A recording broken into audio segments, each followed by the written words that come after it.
Bienvenidos mis apreciados hermanos a la lección de Escuela Sabática estudiada bajo el Comentario Bíblico Adventista. En esta sección, profundizamos el estudio de cada texto clave para que podamos entender y comprender de una manera más sencilla la lección. También les damos la bienvenida a un nuevo trimestre, donde estaremos repasando el libro de Éxodo y la vida de Moisés. La lección 1 trae como título Opresión, el trasfondo y el nacimiento de Moisés. Les invitamos a que compartan este video, el cual será de bendición para muchas personas. Agradecemos sus comentarios. Estamos gozosos de unirnos en oración con cada uno de ustedes. Oremos. Gracias, Señor, por darnos nuevamente la oportunidad de seguir aprendiendo de Jesús. Permítenos que por medio de esta nueva lección podamos ver la gracia y el poder de nuestro Dios. En el nombre de Jesús. Amén. Éxodo. Capítulo 1. Los hijos de Israel fructificaron.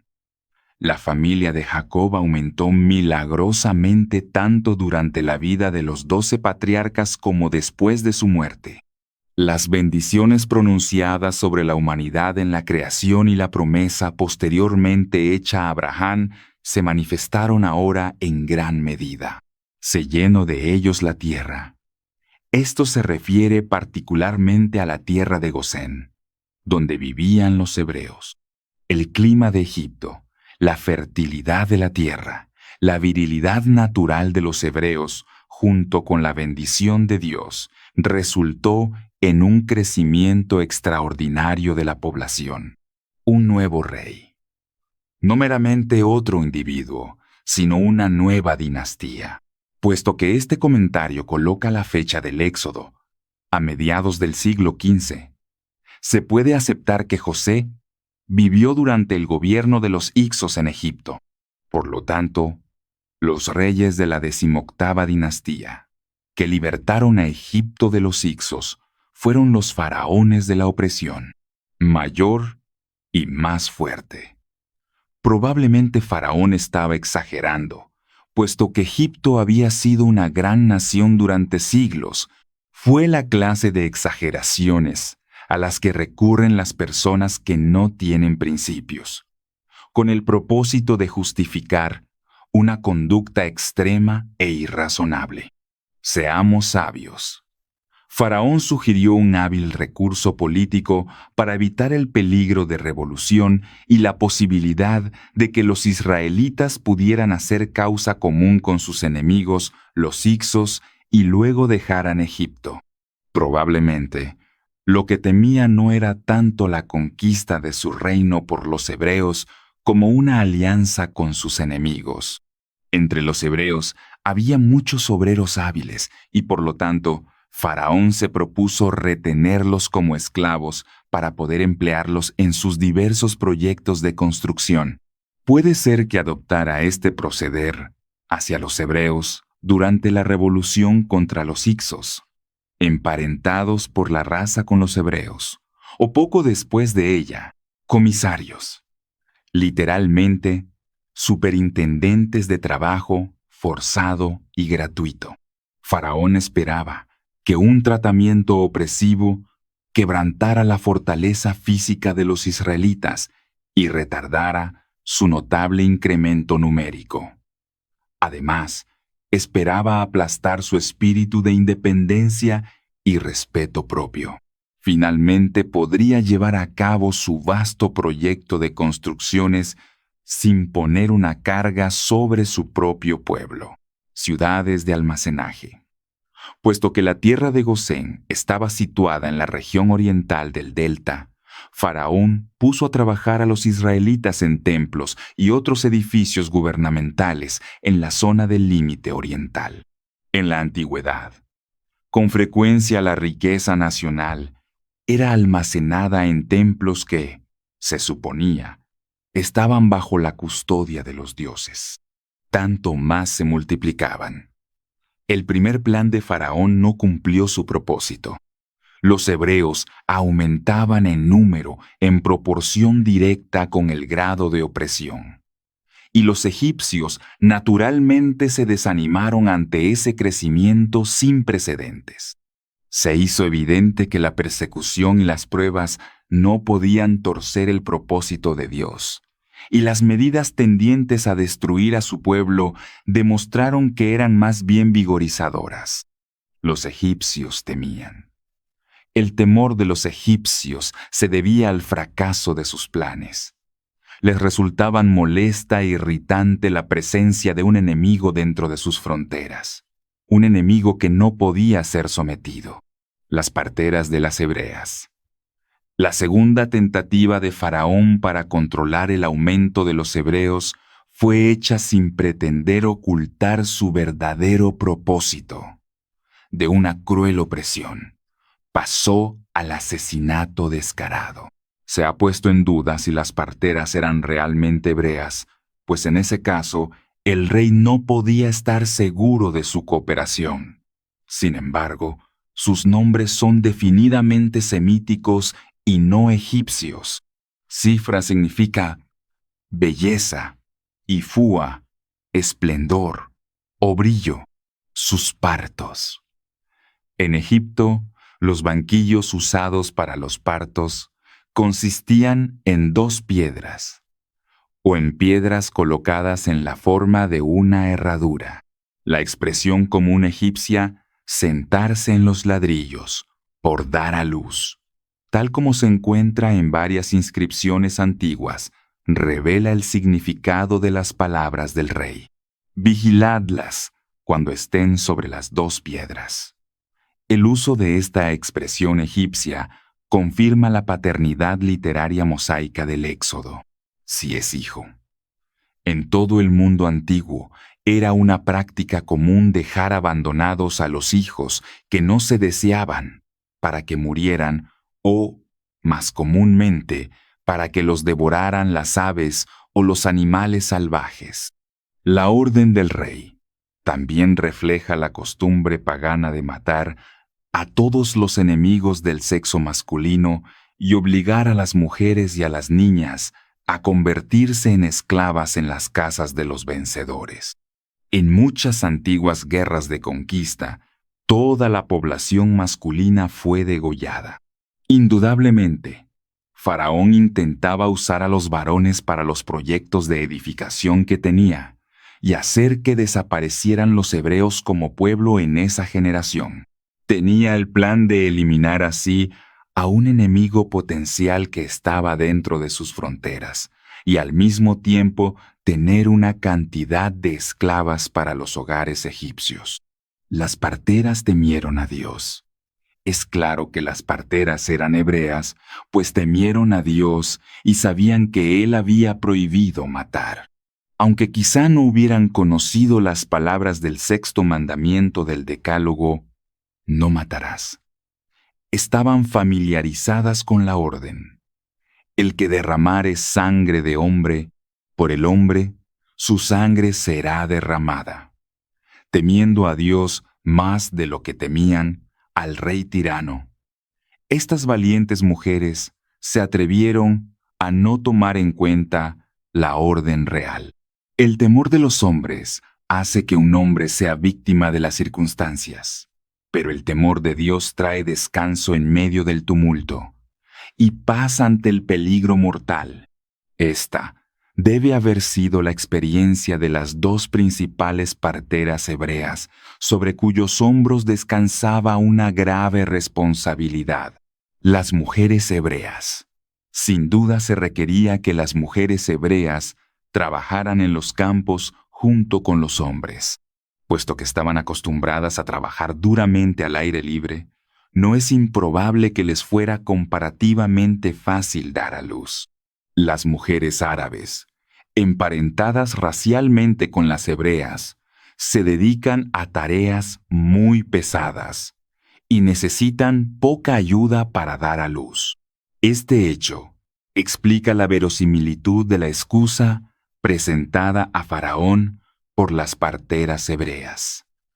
No hay ninguna evidencia de que, en manera alguna, fuera puesta en duda su explicación del caso. Son robustas. El resultado fue que rara vez eran llamadas las parteras. Había poca demanda de sus servicios, puesto que generalmente cualquier miembro femenino de la familia, o bien cualquier conocida, podía prestar toda la ayuda necesaria. Esto quizá explique por qué las hebreas necesitaban solo 2 parteras, a pesar de su gran número. Prosperó sus familias. Dios recompensó a las parteras por su fidelidad, dándoles familias y preservando su posteridad. Resulta claro el significado de esta expresión por textos paralelos en los cuales se la usa en ese sentido.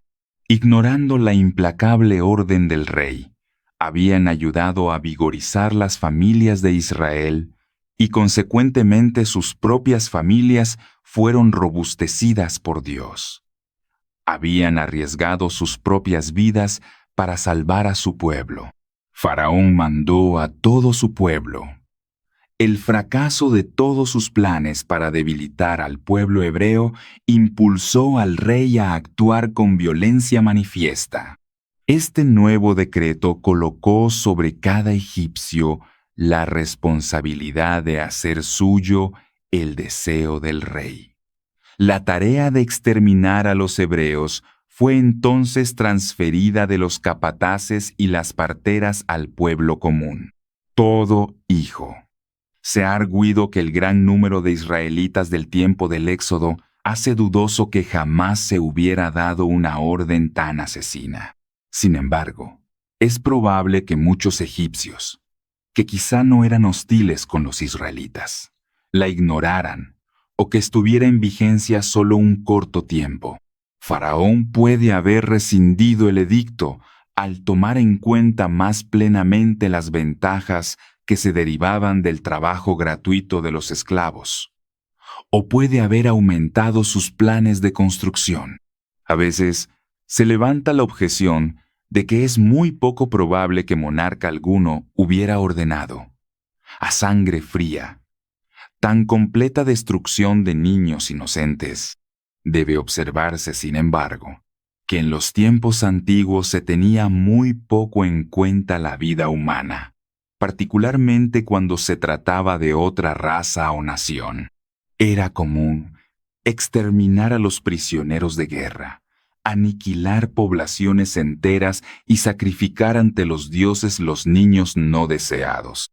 Génesis 27, 26 al 28. Judá dijo: Judá vio en la aparición de la caravana de los ismaelitas un medio de acabar para siempre con José sin quitarle la vida. Esto lo eliminaría efectivamente de una competencia posterior en la lucha por la primogenitura. Sin duda, los hermanos razonaron que José había hecho poco para incrementar la fortuna de la familia, y no veían razón para que fuera el heredero de las riquezas que habían producido las manos de ellos. La propuesta de Judá fue cordialmente aceptada por todos los hermanos, quienes para entonces, después de reflexionar en cuanto a su primer impulso de matar a José, se encontraban un poco remisos a ponerle las manos encima. Mercaderes. Los mercaderes son llamados ismaelitas en los versículos 25, 27 y madianitas en los versículos 28 y 36. Esto se ha explicado suponiendo que ambos grupos estaban representados en la caravana, o que los dos nombres eran usados como sinónimos en el habla común. En cualquier caso, se trataba de una sola caravana, con la que hicieron la transacción, 20 piezas de plata. El precio pagado por José, 20 piezas o siclos de plata, era mucho menos que el precio promedio de un esclavo. De acuerdo con Éxodo 21, 32, parece haber sido de 30 siclos, con toda probabilidad el precio de reventa, que los ismaelitas esperaban recibir por José en Egipto. Naturalmente, estaban dispuestos a pagar menos por él. La venta de José fue una franca violación del principio de que ningún hombre tiene derecho de someter a otro a una servidumbre involuntaria. Demuestra claramente el grado de perversión moral que se había posesionado de los corazones de los hermanos de José. Así los que vendieron a José demostraron que habían perdido completamente todo afecto natural. La venta de José como esclavo es el primer ejemplo que se registra en la Biblia de una transacción tal. Los traficantes de esclavos han imitado, aunque rara vez sobrepujado, la crueldad de la cual fueron culpables los hermanos de José, pues no era sencillamente un prójimo el que vendían, sino su propio hermano. Sin embargo, la providencia divina encauzó los malos designios de estos hombres endurecidos. La llegada de la caravana en ese preciso momento fue el medio elegido por el cielo para salvar a José de la perversa maquinación contra su vida, y la salvación de ésta a su vez se convirtió en un medio por el cual resultó salvada la vida de sus propios hermanos. Aunque José no podía saberlo entonces, la providencia estaba guiando sus pasos. Con cuánta frecuencia los senderos más oscuros de la vida conducen a sus perspectivas más brillantes. Estemos siempre dispuestos a seguir donde quiera que Dios nos guíe. Jehová estaba con José, aunque José se encontraba en un país extranjero, abatido de la posición de hijo favorito de un hogar rico a la condición social de esclavo. Jehová todavía estaba a su lado para bendecir y prosperar la obra de sus manos. Es el designio de Dios que los hombres del mundo, atraídos por la diligencia, la solicitud y la energía manifestadas por los fieles siervos de Dios en la tierra, aprendan de él de esa manera. La confianza de Potifar en José aumentó mientras observaba las bendiciones del Dios de José sobre su propiedad, en la casa y en el campo, con el resultado de que finalmente le entregó el manejo de todos sus asuntos personales. Evidentemente, José era atento, diligente y concienzudo en la realización de sus deberes en el hogar y también fiel y consagrado a los intereses de su amo. El éxito raras veces acompaña al negligente, al perezoso o al falto de principios. Aunque se daba cuenta de que Jehová velaba sobre él, debe haber sido una fuente de satisfacción para José saber que sus fieles servicios eran apreciados por su amo terrenal. Jehová estaba con José, aunque José se encontraba en un país extranjero, abatido de la posición de hijo favorito de un hogar rico a la condición social de esclavo. Jehová todavía estaba a su lado para bendecir y prosperar la obra de sus manos. Es el designio de Dios que los hombres del mundo, atraídos por la diligencia, la solicitud y la energía manifestadas por los fieles siervos de Dios en la tierra, aprendan de él de esa manera. La confianza de Potifar en José aumentó mientras observaba las bendiciones del Dios de José sobre su propiedad en la casa y en el campo, con el resultado de que finalmente le entregó el manejo de todos sus asuntos personales. Evidentemente, José era atento, diligente y concienzudo en la realización de sus deberes en el hogar y también fiel y consagrado a los intereses de su amo. El éxito raras veces acompaña al negligente, al perezoso o al falto de principios.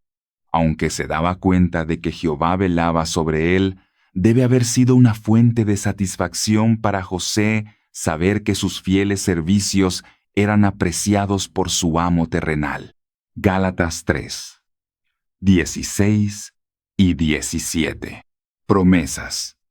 Esas promesas incluían un hijo que sería su heredero, la posesión de la tierra literal de Canaán, la perspectiva de llegar a ser una gran nación, que el Mesías sería no descendiente suyo y el privilegio de ser el instrumento elegido por Dios para proclamar la salvación a las naciones de la tierra.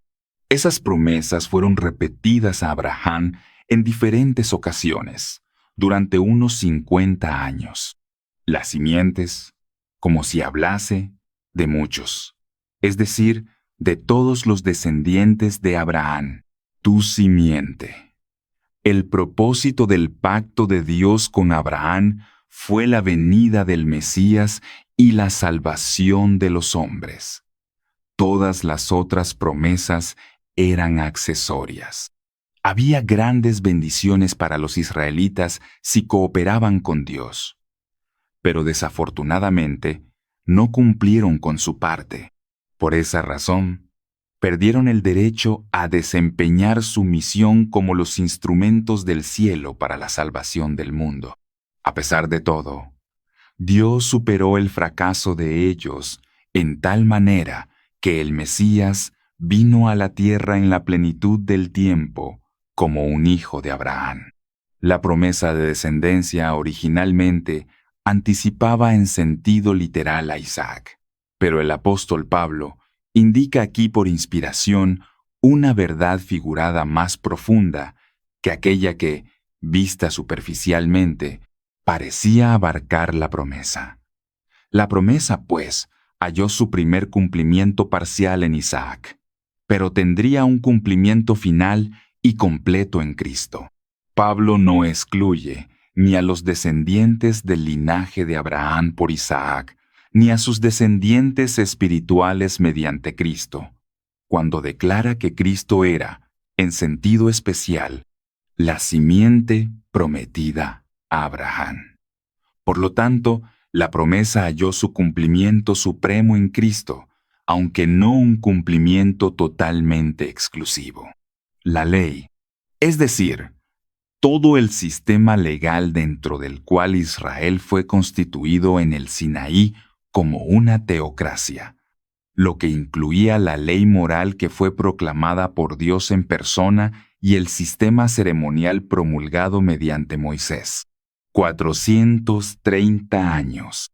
Este período abarca el intervalo desde que Dios llamó primero a Abraham hasta el establecimiento de Israel como nación en el tiempo del Éxodo, período que comprende el tiempo que permaneció en Canaán y después en Egipto, desde la promesa de hacer de los hebreos una nación y establecerlos en la tierra de Canaán.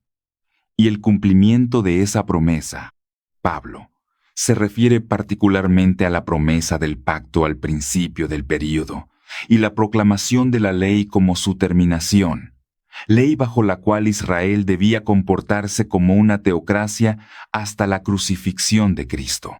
Para invalidar la promesa, el sistema legal ordenado por Dios en el Sinaí no podía reemplazar, ni en ninguna forma alterar las condiciones del pacto.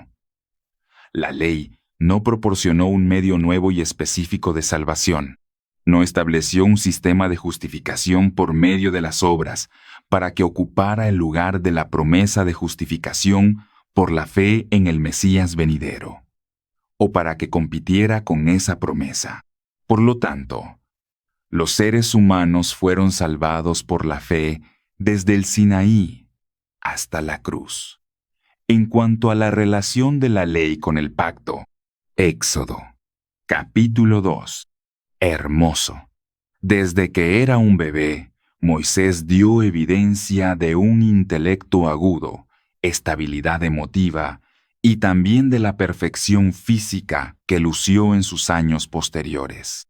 Todo eso está implicado en la palabra hebrea traducida hermoso. Jocabed vio en esas cualidades una prenda de la aprobación divina que tomó como una señal de que Dios tenía preparada una tarea especial para él. De acuerdo con Hechos 7:20, era literalmente agradable, hermoso a Dios. Por supuesto, Jocabed habría amado y protegido a Moisés aun cuando no hubiera sido un niño tan hermoso, siendo que las madres, con frecuencia, dedican su más profundo amor a sus hijos débiles y enfermizos. Sin embargo, los esfuerzos de Jocabed para preservar la vida de Moisés son alabados en Hebreos 11:23 como un acto de fe, y esto implica que ella comprendía que Dios lo había destinado para un papel importante y que por lo tanto intervendría para preservarle la vida.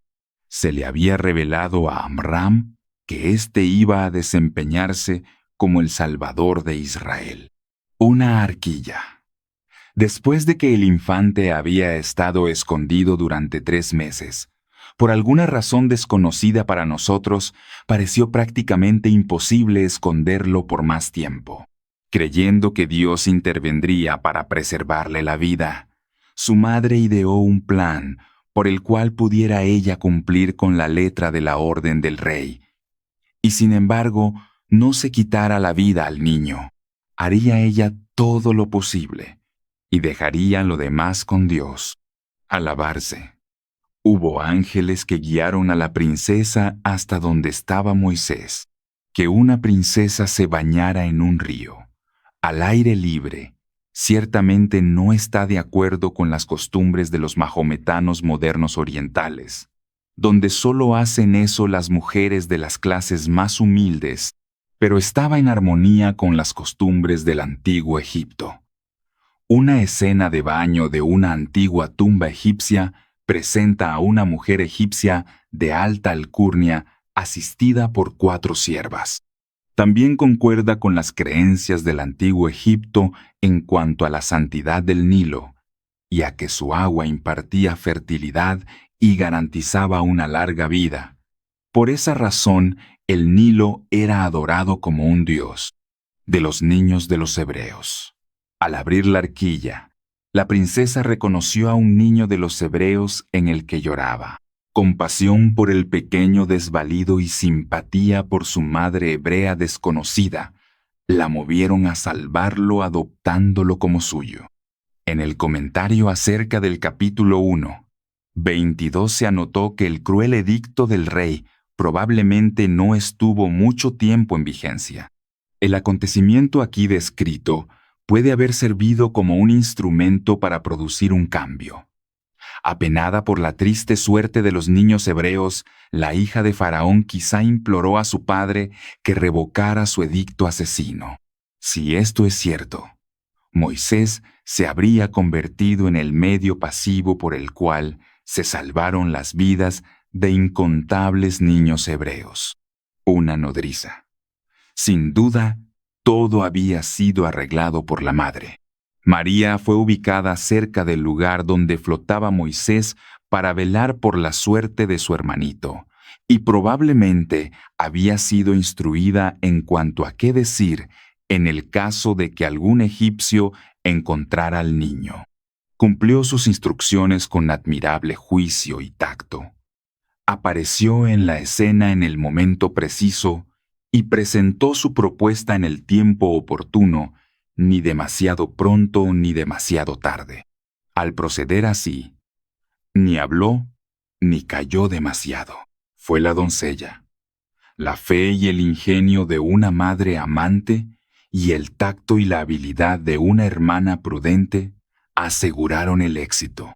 No solo fue salvada la vida de Moisés, sino que también él fue devuelto a su cuna y al pecho de su propia madre. En esa forma, se arbitró el recurso para que pudiera recibir de ella aquellas primeras impresiones que tan indeleblemente se fijan en la mente de un niño. Te lo pagaré. Puesto que el pequeño, un niñito hebreo, fue colocado en un hogar hebreo, tenían que hacerse los arreglos necesarios para aclarar la supuesta relación de Jocabed con él, como su nodriza. La princesa indicó lo que pagaría por el cuidado que se le diera. Así se estableció claramente que el niño se había convertido en propiedad de la hija de Faraón con lo que silenciarían las preguntas en cuanto a su origen y las razones para que se mantuviera vivo, y se acallarían los labios de informantes que quizá hubieran querido verlo muerto como otros niños hebreos. La mujer tomó al niño. Es significativo que Jocabed no es llamada aquí la madre de Moisés, sino sencillamente la mujer. Parecería que ni por palabra ni por conducta ella traicionó sus verdaderos sentimientos ni reveló su verdadera relación con el pequeño. Ninguna lengua puede expresar qué dominio propio debe haber requerido esa hora tensa. Tomó al niño como podría haberlo tomado una extraña, y sin embargo, en su corazón había gozo y alegría desbordantes. Si hubiera descuidado su vigilancia por solo un instante, la excitación podría haber puesto de manifiesto sus propósitos. Todo dependía de que se mantuviera tranquila bajo las circunstancias más difíciles. Pero el amor puede soportar todas las cosas. Lo fundamental en todo servicio no depende tanto del intelecto como del corazón apoyado por el poder sustentador de Dios. El niño creció. Jocabed había salvado la vida de su hijo, transfiriendo sus derechos de madre a la hija de Faraón. Ahora lo recibió de vuelta, prestado por así decirlo, y meramente como una nodriza contratada durante los años de su infancia. Lo entregó para que pudiera conservarlo. Lo perdió para que pudiera hallarlo otra vez. Se inclinó para que pudiera vencer. La Biblia no dice cuánto tiempo estuvo el niño con su madre. Durante esos años de la infancia, se establecieron los fundamentos de su carácter y más tarde, su experiencia religiosa. La instrucción descuidada ahora no podía ser recuperada después. La vida posterior de Moisés muestra claramente que sus padres usaron bien los años que les fueron concedidos para criarlo convenientemente. Salió. Moisés había llegado en su vida al punto cuando comprendió que debía convertirse en egipcio, sin reserva alguna, o unirse con su despreciado pueblo. Parece que antes de esto había hecho la decisión de ser maltratado con el pueblo de Dios, y se consideró a sí mismo como el instrumento elegido para esa tarea. Pensó que estaba listo, al fin, para abandonar la corte con sus deleites temporales del pecado, abandonar la perspectiva de la sucesión al trono, y avanzar osadamente para defender la causa de su pueblo oprimido. Por Hechos 7:23 es claro que Moisés fue a la tierra de Gosén con el propósito de estudiar la situación y trazar planes. El que en su mente hubiera renunciado a todo reclamo al trono de Egipto es una evidencia de que sus motivos no eran egoístas. Más bien, fue impelido por un sincero amor a su pueblo y un odio hacia sus opresores, hecho que resalta por el término hermanos. Mató al egipcio.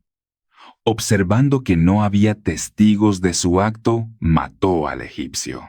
El hecho de que el supervisor continuara castigando al obrero hebreo cuando Moisés se aproximó, muestra que los signatarios de mayor alcurnia generalmente aprobaban tales abusos de autoridad de parte de sus subordinados. Lo que hizo Moisés no puede disculparse, aun cuando fue movido por una justa indignación. Aunque hábil militar y popular en el ejército de Egipto, le faltaban ciertas cualidades de liderazgo esenciales para el servicio en la causa de Dios. Al día siguiente, Moisés esperaba que los hebreos lo aceptarían como jefe y lo apoyarían en una sublevación general contra los egipcios. Aunque se les había revelado a los ancianos de Israel que Moisés había de ser su libertador, ellos no lo habían entendido así. El hecho de que pasara más de un día entre su pueblo sugiere que esta fue más que una visita casual. Su regreso a las proximidades del incidente sugiere que consideraba que el tiempo estaba maduro para una revolución. ¿Por qué golpeas? La pelea de que fue testigo Moisés cuando hizo la segunda visita a los suyos era un cambio de golpes, por lo que él pensó que debía persuadir a los dos hombres a que se abstuvieran de seguir luchando. Aquí Moisés, al interponerse, hizo lo que era correcto. Moisés tuvo miedo. Habiendo renunciado a su lealtad a Egipto por su acción del día anterior, y al ser rechazado ahora por su propio pueblo, quedó Moisés en una dificultad peligrosa. Estaba solo y sin amigos. Moisés huyó.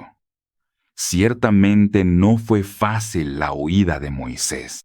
La frontera oriental de Egipto estaba protegida desde el mar Mediterráneo hasta el Golfo de Suez por un sistema de torres armadas, cada una a la vista de la siguiente. Él da una vívida descripción de los peligros propios del cruce de la frontera. Agazapándose durante algún tiempo en un matorral para que no lo vieran los centinelas, cruzó de noche. Al internarse en el desierto hubiera perecido de sed si no hubiera sido por algunos asiáticos que lo encontraron y le dieron agua y leche hervida para beber. No tenemos un registro de las penurias que sufrió Moisés durante su huida, pero no sería raro que hubiera sido una prueba sumamente dura para uno que hasta entonces solo había conocido los lujos de la corte y no estaba familiarizado con una vida de privaciones. La tierra de Madián. Esta es una expresión algo vaga, ya que los madianitas eran nómadas. Sus principales establecimientos parecen haber estado en el lado oriental del Golfo de Acaba, donde se han encontrado la mayoría de sus antiguas inscripciones, pero de cuando en cuando efectuaban migraciones hacia el norte hasta los límites de Moab, y hacia el oeste penetraban en la península del Sinaí, que parece haber sido la tierra de Madián a la cual huyó Moisés. Gracias, mis apreciados hermanos, por llegar con nosotros al final de esta lección. ¡Qué viaje tan increíble vamos a tener durante este trimestre! No nos quedamos con estas maravillosas lecciones solo para nosotros. Seamos portadores de luz y del mensaje del Señor. Dios te bendiga y te guarde.